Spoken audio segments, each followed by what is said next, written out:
বিন বাজাতে পারস না, বিন বাজাতে পারস না, যা শালা এখান থেকে।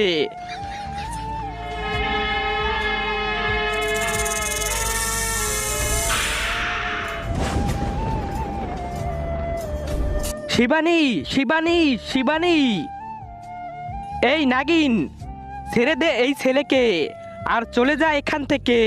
বাবা না, ও আমাকে ছাড়বে না, আমিও ওকে ছাড়বো না।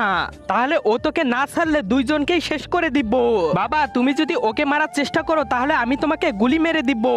দেখেন বাবা দেখেন, আমি বলেছিলাম না এই নাগিনের প্রেমে পাগল হয়ে গেছে আমার ছেলে। শোন, 128 বছর সাধনা করে আমি বাবা হয়েছি, এইসবগুলি আমার কিচ্ছু করতে পারবে না। তার আগে তুমি যদি ইন্ডিয়ান হও তাহলে লাইক করো, আর যদি বাংলাদেশি হও তাহলে লাইক সাবস্ক্রাইব দুইটাই করো, আর কমেন্টে তুমি যে দেশে সে দেশের পতাকাটা দিয়ে যাও।